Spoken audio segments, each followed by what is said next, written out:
Oral health awareness day. তো আমরা অনেক স্বাস্থ্য দিবস পালন করি, অনেকখানে আমাদের এটা হয়ে যায়। হেলথ ক্যাম্প প্রচুর হয়, ডায়াবেটিস নিয়ে হয়, সুগার নিয়ে হয়, প্রেশার নিয়ে হয়, হার্ট নিয়ে হয়। কিন্তু আমাদের যে মুখ, আমাদের যে বিশেষ একটা যন্ত্র, যে যেমন এই দিকটা কিন্তু চিরকালে নেগলেক্টেড হয়।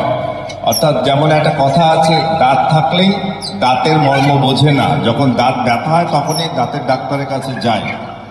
আজকে এটার উদ্দেশ্য হচ্ছে যে ছোটবেলা থেকে, তার আগে আমি আমার পরিচয় দিই। আমি ডক্টর শান্ত বর্মন, যারা জানে না তাদের জন্য। উজানভূমি ফাউন্ডেশনে আমি সেক্রেটারি, আরও আমাদের অনেক মেম্বাররা এখানে আছে। আমরা প্রোগ্রাম প্রায় করতেই পারি না। আমাদের ছোট প্রোগ্রামের মধ্যে একটা অনলাইনে একটা কোচিং ক্লাস আমরা চালাচ্ছি ফ্রি অফ কস্ট।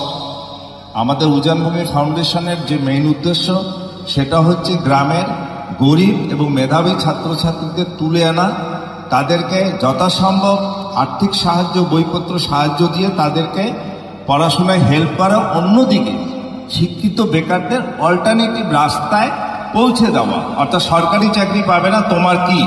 তো আজকে আর এটা নিয়ে আমি বেশি কথা বলবো না। আজকে আমরা হচ্ছে ওরাল হাইজিন মানে পরিষ্কার পরিচ্ছন্নতা, মুখ ও গহ্বরে পরিষ্কার পরিচ্ছন্নতা। আজকে বিশ্ব ওরাল হাইজিন ডে, তার অ্যাওয়ারনেস ডে, অর্থাৎ ট্রিটমেন্ট ডে নয়। এইটা যেহেতু নেগলেক্টেড, কেউ যা আমরা ভাবিও না। ছোটবেলায় দাঁতের প্রচুর প্রবলেম হয় বাচ্চাদের, মাড়িটা নষ্ট হয়ে যায়, তবুও অনেকে দেখায় না, কারণ জানে না। কিন্তু জমা হতে হতে, ইনফ্লামেশন হতে হতে কি হয়, ওই বোনেরও ক্ষয় হয়। তাহলে প্রথমে কি হবে, প্রথম সিমটম হলো লোকে এসে বলবে যে আমি দাঁত মাজতে গেলে আমার ব্লিডিং হচ্ছে। সেটা হলো ওই প্রদাহের মানে ইনফ্লামেশনের একটা সিমটম, সেটা পেশেন্ট আগে ফিল করতে পারবে। অথবা তারপর আস্তে আস্তে কি হবে, দাঁত নড়তে শুরু করবে।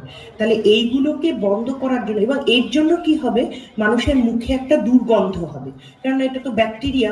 ফলে ব্যাকটেরিয়াগুলো জমে, ব্যাকটেরিয়া কতগুলো কেমিক্যাল সিক্রিট করে, যেটা টিস্যুকে ক্ষয় করে, সেই সাথে একটা মুখে দুর্গন্ধ সৃষ্টি করে।